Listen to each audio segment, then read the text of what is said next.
On Monday, May 21st, Monroe reported to work and let Cukor know that close-ups were out of the question. No amount of makeup could hide her fatigue.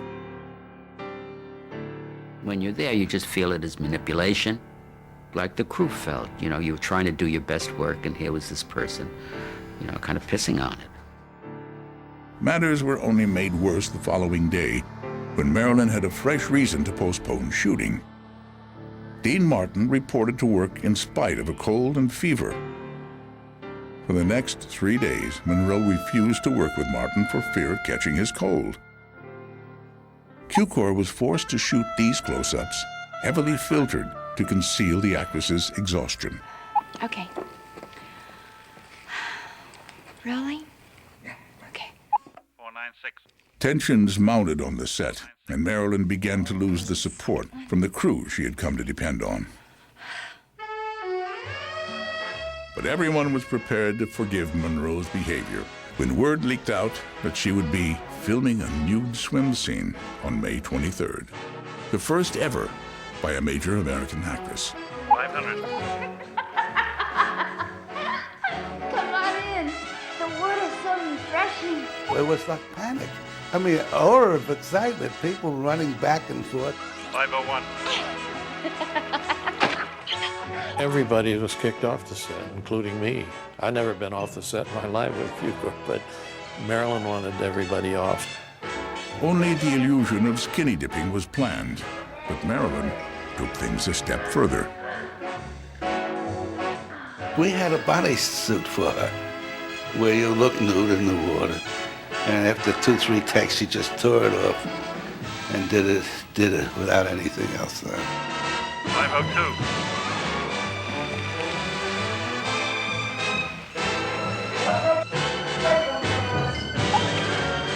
503.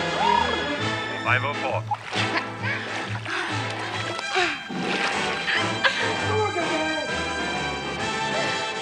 Marilyn posed provocatively on the edge of the swimming pool and made the world take note that she still had a gorgeous body.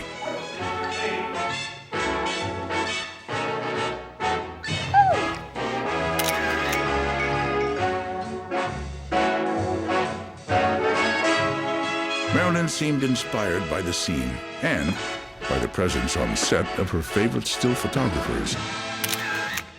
Once again, she was in front of the kind of camera that had fallen in love with her face and her figure years before.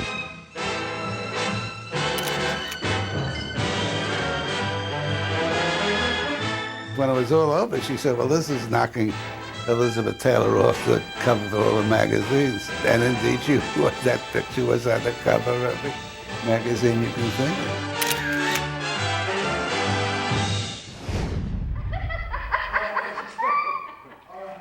Hey! It's cool here. But even if the temperature in the pool didn't rise, optimism at Fox did. The scene was extraordinary, and Monroe had now been on the set for a solid week without interruption. On Friday, May 25th, Marilyn left the studio looking happier than she had in weeks. But that weekend, she disappeared.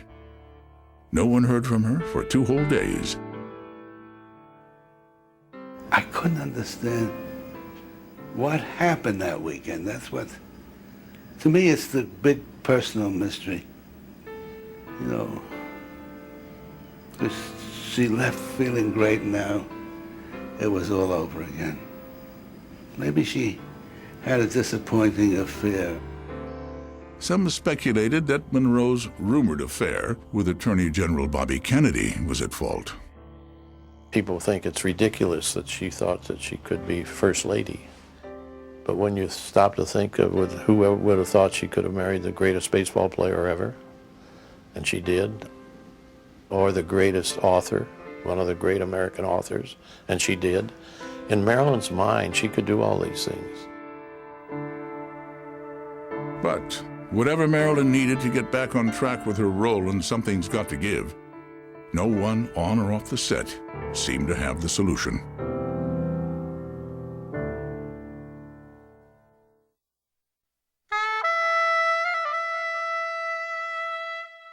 On Monday, May 28th, Marilyn called in sick again. Production reports that once stated Marilyn Monroe ill now reported company did not shoot due to Miss Monroe's inability to report for work. The following day, Marilyn showed up to the set, but she seemed to lack focus in this scene where husband Nick Arden implies Ellen was unfaithful during her absence. All right, Jim. Adam and Eve. I was afraid you'd misunderstand about that. Oh, what's to misunderstand? A man's wife spends 5 years on an island with a strange man. Would you like it any better if I knew him? And it slips her mind? Can we start again? Yeah. All you can think about is the way I behaved with this poor little... Okay. With this poor little fly. All you can think of is how I behaved with a poor little man who wouldn't harm a fly. Yeah, one more. That was good, though, huh? I mean, how long does it take to tell a woman my wife's back? It takes me 2 seconds. It's taken... You've had 2 days. Sorry, George, but we can do it. At 5 p.m., the company stopped shooting due to Marilyn's complaints of exhaustion. The film was now 11 days behind schedule. On May 31st, the actress's raw nerves were noticeably close to the surface during the filming of this sequence opposite Wally Cox. Here she uses her feminine wiles to convince a naive shoe salesman to pose as the man with whom she spent 5 years on the island. Would you have lunch with me? I bring my lunch to the store. I'd be so grateful if you'd take it out. Are you free for lunch? No, the fact is, inferior footwear is made from them. The crocodiles themselves don't make. Would you have lunch with me? I bring my lunch to the store. My foot's grown. Go barefoot for 5 years. Gee. And without mishap, shot this scene with Wally Cox and Dean Martin. 677. By 9:37 a.m., cameras were rolling. Eve said you had some questions you wanted to ask me, Nick. Oh, he has. Ask him. Ask him anything. Oh, well, let me see. What kind of an island was it? An ordinary island, wouldn't you say? Like the rest. Small island? Not small. Not large. Medium. Oh, trees, yes. No vines.